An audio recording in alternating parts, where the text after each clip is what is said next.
అయితే లొకేషన్లు వెళ్ళిపోవడానికి కూడా కారణం అదేనా? అంతే. చాలామందికి తెలియదు ఏంటంటే ప్రకృతిని మనం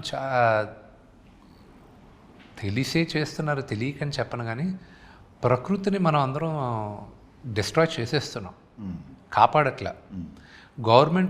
అన్ని గవర్నమెంట్లు చెట్లు నాటండి అది ఇది అని చెప్పినప్పటికీను మనం చెట్టు నాటుతున్నాం ఆ రోజుటికి ఎంతమంది యాక్చువల్గా దాన్ని బాగోగులు చూస్తున్నారు అది ఈరోజు తెలియదు, కానీ వెళ్ళవెళ్ళంగా తెలుస్తుంది మనకి.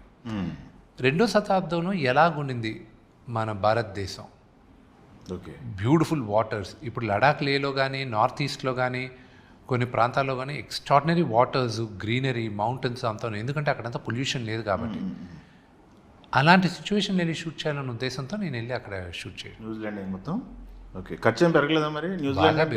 బాగా పెరిగింది.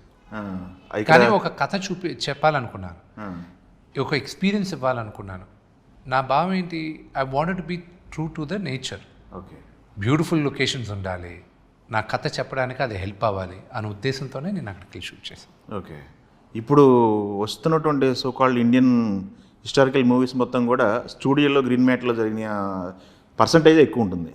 మీరు ఎందుకు దాని వైపు వెళ్ళలేదు? అది నేచురల్గా రాదనుకుంటున్నారా? దానిపైన గ్రాఫిక్స్ అంటే మీకు గ్రాఫిక్స్లో ఉండొచ్చు, but when I can show ప్రపంచంలో ఒక అద్భుతమైన లొకేషన్ ఉన్నప్పుడు దాన్ని చూపించే దాంట్లో తప్పే ఉంది. Okay, so I wanted to have that experience. నేను వెళ్ళి చూసినప్పుడు నాకు ఎలాగుండింది, wow, this is amazing. I'm a nature loving person, so